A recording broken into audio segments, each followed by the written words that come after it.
Andre, how are you doing? Let me see. We can't hear you just yet. Hello, do you hear me now? Perfect. Yes. Awesome. Excellent. How What are you?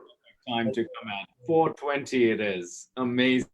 Sorry, Romain, I just got overly excited by the time and Dre coming in. This is just amazing. Please take it away, Romain, and yourselves, please. Hey, Dre, this is your time, 420. The floor is yours. Please tell us a little bit more about yourself.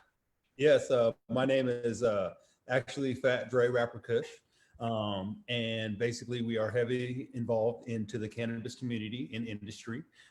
We started in the medical, I say the good glory days, when it wasn't too bad of regulations heavy. People were still, open-minded, and people were still willing to learn as much as they can before I say the gold rush came in. So I established a brand and created a space, and in this space, we created a rapidly successful brand into this space. And now we're a successful company in Washington State, in about 300 retail stores.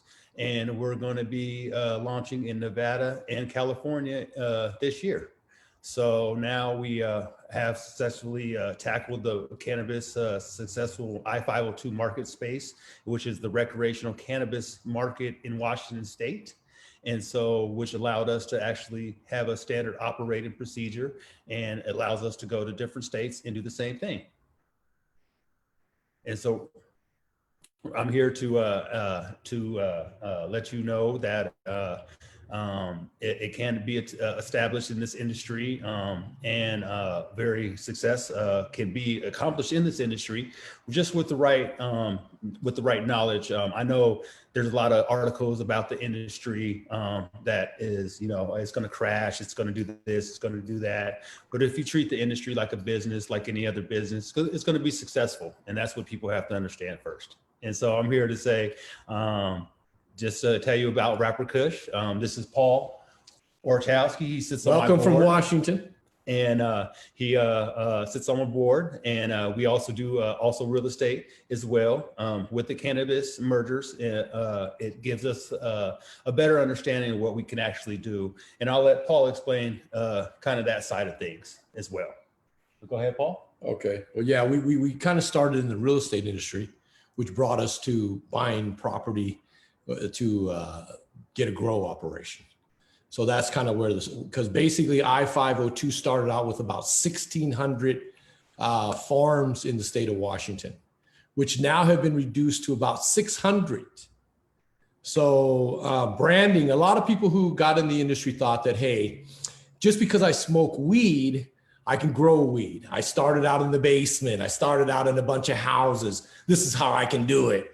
But they failed to realize that it's an actual business. Just because you smoke weed, and everybody grows decent weed. It's not like, you can have, but it's marketing. It's branding, white labeling, whatever you want to do, it's branding. It's just not weed. I mean, people are buying in the state of Washington, packaging. In Washington, you don't get to come in and sniff the product or anything. There's, you get your bud tenders who are young, and they come in and they say, oh, hey, well, this is what because you've got a lot of vendors coming in, giving them the products. So your bud tenders are your essential part in any store operation to where the weed comes from, or how your buying power is for the consumer. So basically it's branding, because it doesn't, like I said, we've lost 1,000 growers in the state of Washington, which is an enormous amount. I mean, because like I said, it started out with like a lottery ticket for a store here. You couldn't just, the state of Washington initiated they kind of followed the guidelines of the Liquor Control Board. So we're monitored by the Washington State Liquor Control Board from seed to sale. So everything that we're into, like it's a network. It's kind of like, what do they call it? What is the name of the system that we're in? in the store and green bits, biochar. Yeah, it's a tracking system from, like I said, from seed to sale. So they monitor all this. You have to have camera equipment and all these kind of things. So what people fail to understand is that, hey, look, this is a business. It's not that I just grow some weed, package them in some packs, and we're on the races. It's not like that. It's about people getting involved in packaging, how you raise your social awareness. Like Rapper Kush, he's a social media kind of guy. He's a great meet and greet. And that's where he gets to, but again, if you don't have a good source of where you grow your product from, your product line will also deteriorate. And this is what happened from some of the guys that started in the industry in Washington State, is they came out with a bang, and then their product became like garbage. So you lose 1,000 people. And when the Liquor Control Board only wanted to mimic what we had in liquor stores. So I think we had like 320 some stores and liquor stores. So they said, okay, we'll just allow 320 weed stores. So by them doing that, they had a lottery process here in Washington State. So during that, we had a chance to get a store or two by a lottery. So it was a $600, maybe I think it was $627 to get into the industry. Mm-hmm. If you win the lottery. And then not only if you won the lottery, then you had to have a freaking location. That's when the fuckery started. But the thing about it, excuse me, there's a lot of that going on in the world today.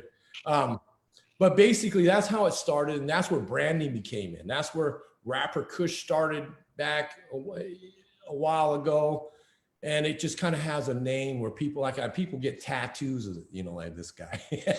Well, that's another story. Yeah, but it's branding recognition. And that's what we really strive for, because we were actually so hindered with different laws on different ways to actually promote. We can't have a commercial. We couldn't have different things. We couldn't say this product is really, is helping you in this sort of different kind of way. So we had to use social media. We had to use different outlets to really bring that really to guerrilla marketing, as what people address it today via social media. So we really are really trying to put that in the forefront. It's been really working well for us. We kind of have the theory, why fix something that if it's not broke. So with that being said, is we're actually going a little more and more further, just not with cannabis influencers, just with worldwide social media influencers that have upwards to 6 million, 10 million followers, 20 million followers. And that's really working out for us. We're actually working with different people with different industries, with celebrities, different sports industry people. And it's really come to find out that a lot of people really wants this product, needs this product, and really are willing to accept this product. We just have to put it in people's face for that product. I call it the yellow page model. Anybody that had a business, I say 20 years ago, put all their effort in the yellow pages in that front page, and it was costing up for anywhere up to $5,000 to X amount of dollars for that front page space. And now it's 30 seconds of social media that you're seeing every single day. I mean, how many times we look on the phone where we're talking about something and then it pops up on an ad? And that's what we're really doing, is STOs, and really making that format where it's a constant, I call it, you can, Pepsi, for instance, Pepsi and Coke, you see that every single place that you can see a soft drink, you see Pepsi and Coke. And in 5 different stores, you can go in 5 different stores on the block, and it has Pepsi and Coke. They don't fight for products. They don't say if you go in that store, you can't sell in that store.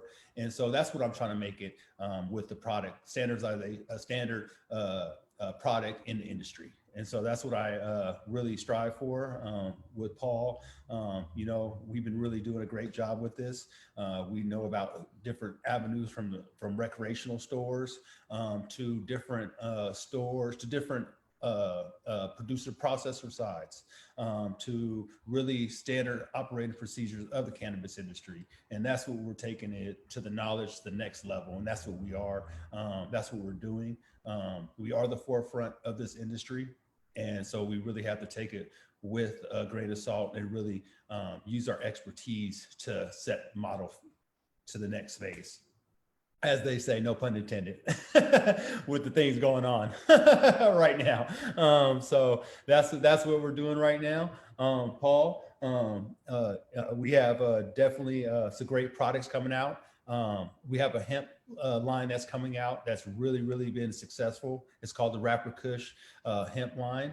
I have actually about 17 different products that are hitting the shelf right now, but I have up to 275 SKUs that we're looking at. So from tinctures to gummy bears to vegan gummy bears to candy rocks that are pop rocks to really a plethora of different products, from creams to tinctures to higher dosage, because we're finding out that 1,000 milligrams to 2,000 milligrams to those 5,000 milligrams really increase what you want to bring into ingest in that body, that you want to take in that, show them some stuff. We have a few little items. I got some products here. I would love to show you guys. Yeah, they're just sample tinctures. This is actually a 3,000 milligram tincture. For instance, there's a lot of people that are actually using this product right now. They use a 500 milligram tincture. 500 milligram tinctures is wonderful to start off with, but we find that a 3,000 milligram tincture is really going to set the bar for you. And so we tend to give that higher dosage tincture out, and we're doing very, very well with this product. In our first month, we sold about 4,500 bottles of these. And so it's really went successful. And we just started out. Yeah, and this one we can go in other states. And we can go to all 50 states and all countries. We're not really hindered from the laws with the 300 stores, with the cannabis side. And so that's what really brings us to the next level and forefront. And that's why we're here, because we're expanding that the opportunity to really expand our horizons and really put it out there. We can go to all different states. And instead of being in 300 stores, we can be in 3,000 stores in each state. And so that's what the brand recognition brings you, credibility, and also it brings you actually that brand sprays that you can go into a store. A customer knows your product, knows your credibility, and is going to purchase your stuff just off that. So that's what we use that for. And don't forget, you can order online. And you can order online. which is naturally the easiest thing to do these days. We would be the Amazon of CBD. Yeah, and that's what it's going to go to. Amazon, Alibaba.com, things like that nature is really taking a different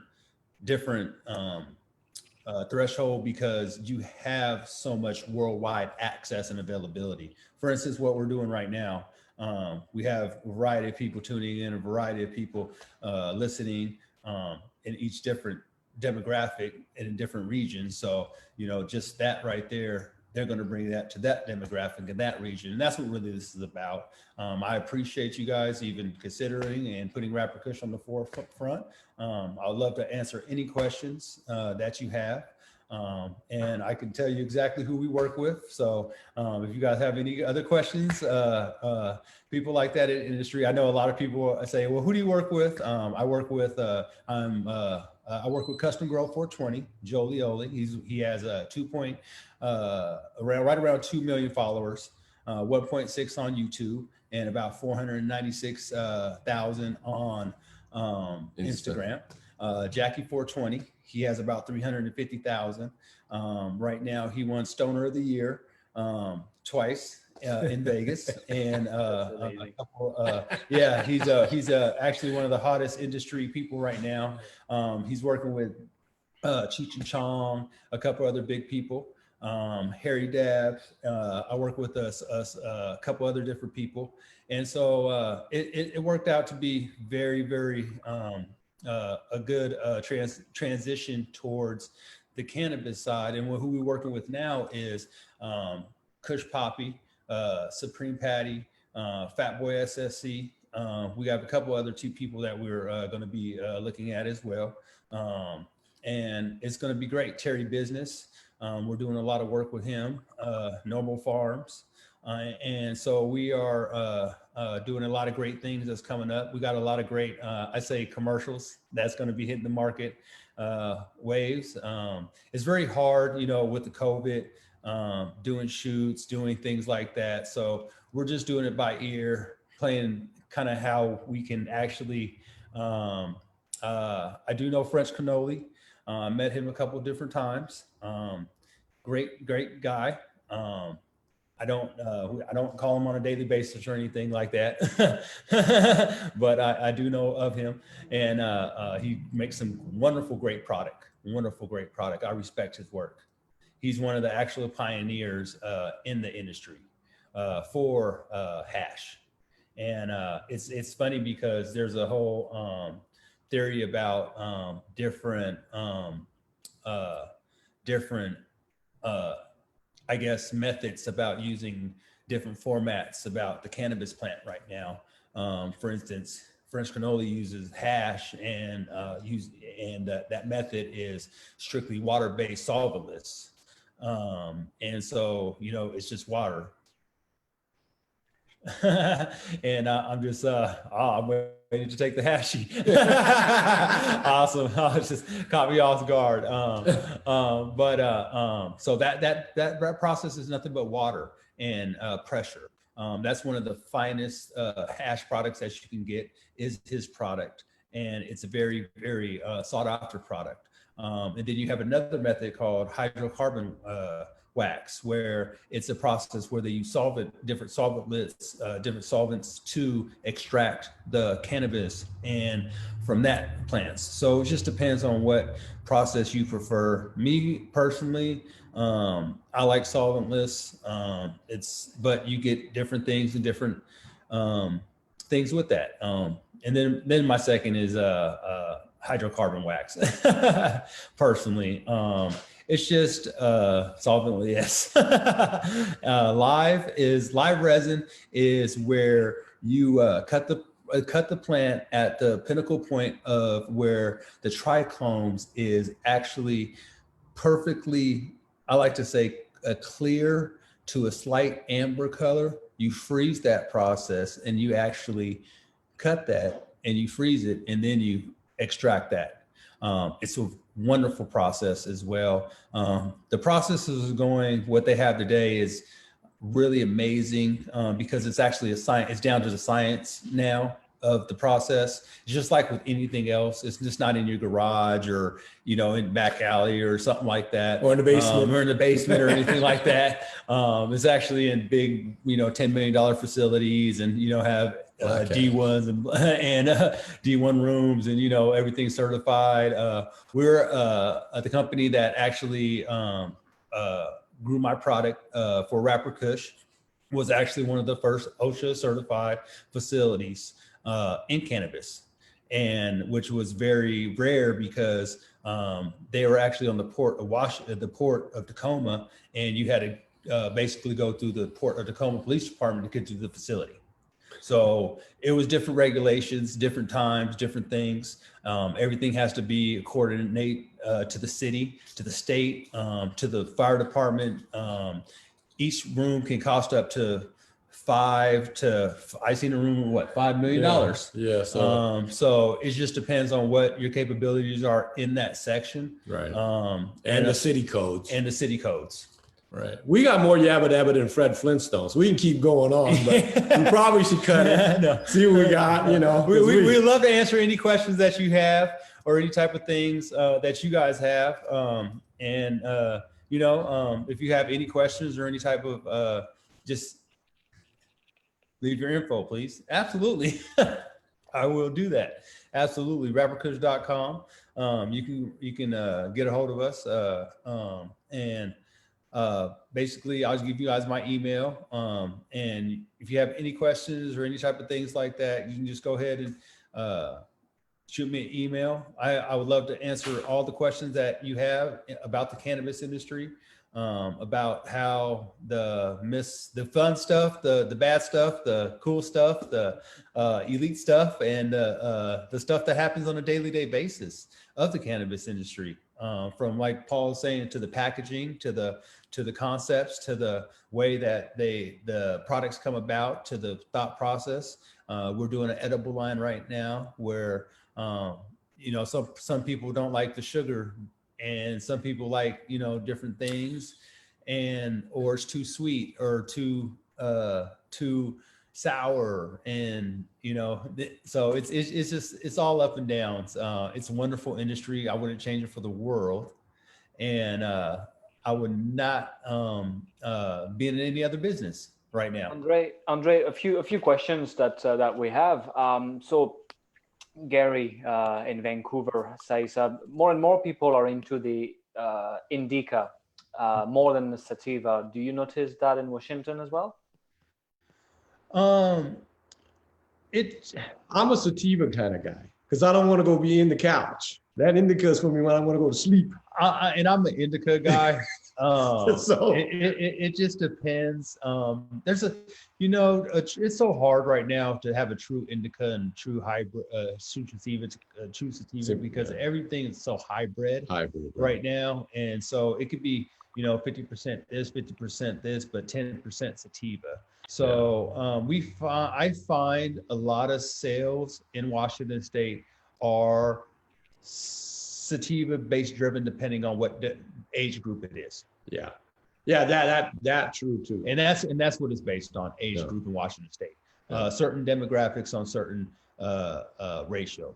Yeah, and the younger ones, they want to smoke them dabs, and well, you got the 21 to the 24-year-old that is really a heavy dab, concentrated and indica person. Then you got I say the 24 to the 29, that's more of a hybridish, sativa-ish. And then you got the older 30 and up generation crowd that is more sativa. So that's what I find. Excellent. What do you have coming up for the future? Any good hash? Well, that's always good it's always interesting, hash. For me, growing up in France, I'll be honest with you, it was always hard to find very good weed, I'll be honest, but good hash that we had. So I'm very curious to get your insight. I love hash personally. Me and Custom Grow 420, we have this conversation all the time. A true hash will always outbid everything else. You would never get a more smoothing tasting cannabinoid flavor than any other cannabinoid than that perfect hash ball, as they say. So I agree. And it's very hard to duplicate that. There's only a few people that can actually do that. So that's in the future when we find that artist, because that's what it is. It's an artist that does that, produce that. Very much.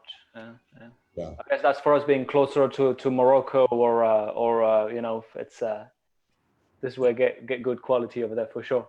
Well, they're up and coming these days. Like I said, everything is based on chemicals. It's just the way it processes. And I mean, some of these guys I'm just like, dude, how do you make that? Looks there's wizard stuff. Just some of the stuff I see from anybody. I don't know if you're familiar with the wizard stones that are coming out right now. The diamonds, they look like diamonds with no sauce in them. They're a really good product. It's just different things. But me personally, hash all the way. 100% natural. Any plans for you guys to cross the border up north at all? That is in the works right now. I would love to come up to Canada. So if any Canada people that are in the industry would like to get a successful brand up there in the marketplace, go ahead and reach out to us. We'd love to talk. I love international. Would love to be out We'd there. love to see you too, Vancouver. I love Vancouver. I went up there a couple different times. I love the whole atmosphere up there. So yeah, that's definitely in the works. I'm planning. Soon. Well, you're not letting us through the border at this point. We can't even go visit. Trudeau said no. So at this point, I see nobody's got masks on, but there was there's an interesting question earlier on today as well. How do you see the upcoming elections impacting the industry for you guys in the US? Well, you know, it's very funny. We have a saying down here being in the US right now is that we in the cannabis industry have a lot of work to do because there's a lot of stress in people's minds. So we need to fulfill the void right now. So with what's going on right now is really good for the cannabis industry and really great on that aspects. But from what's going on is that there's a lot of different agendas, I should say, that is on a different platform from different sides. And personally, I just hope that they get different their sides and get I should say just be neutral with the cannabis industry because the cannabis industry is really helping a lot of people. And so we just need to keep the cannabis industry alive and doing successful. Well, remember, they declared it a sensual business. And that's what we are. So we're just going to keep it that. It has gone a long way. Yeah. So we're just the progression is coming forward. I would assume that more and more states are coming that way. It's just, I think we're going to be okay here soon, be like Canada. But at this point, you know, they're going to see the money because that's where they're digging in that pouch right now to pay for other things out of our state fund in Washington. So definitely it's going to, we need a rebound. And I think, like I said, having essential business and they seeing that it, like here in the state of Washington, I think we are over $2.5 billion in sales a year. Wow. So, and they take about 43 out of a $10 sale, you pay $4.30 directly goes to the Washington State Liquor Cannabis Board, which they want their money within 40 days. So as soon as like say the end of July is over, you need to pay them by August 10th, or you have a 10% penalty. Wow. So say you sell 100,000, they want their $43,000 check by August 1st. On the 10th, you owe them 43,000 plus 4,300. So well, a lot of people don't realize that, and that's what we come, you know, with that different ball game and different aspect. We really know the numbers of this industry. You know, people say, you know, hey, you make all this money in the industry. No, you really don't make all this money in the industry, and you really pay a lot of tax money to different entities in this industry. And that's what I was saying earlier about the costs and you having to be a business person. You just can't grow no weed. It's not like that anymore. It's like there's a whole different agenda. You got to be a little bit on a sharper guy or you're going to go down. It's just, there's costs of everything, you know, but we appreciate the opportunity. Rapper Kush, he's a good guy, Dre, and he'll be ready to, like I said, there's a whole bunch of new things coming. We're launching on our way. We love the opportunity of being on here today. And you know, let us know if you guys have any questions about the cannabis industry on the real estate side. I know a lot of people are in the cannabis industry gets paid for, you know, different things that are bud tenders, different people that are in the industry that get 1099, just a variety of different things that don't know how to purchase homes and purchase real estate, and you know want to stop renting. We also do those. We talk about cannabis loans. We talk about a variety of things that we can actually do. So if you have any questions, we do make cannabis loans. Any questions, just free to go ahead and give us a call, give us a shout out, DM me. It's actually me on my Instagram. It's not a bot. It's not a fake person. I might not get back to you in a day or something because I might not read it or something, but I will get back to you. I just appreciate the time and opportunity that you have. If you have any more questions, we'd love to answer them. Well, good. I think that's all the questions that we had. Thank you so much for your time, guys. Andre, it was amazing. Paul, very nice to meet you. I know Andre was saying on rehearsal that he would bring someone as well on the panel. So that's pretty amazing. Thank you for your insights on the industry as well, and product knowledge. That's pretty amazing. So I'm sure that a lot of people are going to be get in touch with you for sure. Thank you very Thank much. you, guys. I appreciate you. Everybody have a blessed day. Be Thank safe. You know the deal. All right. Stay safe.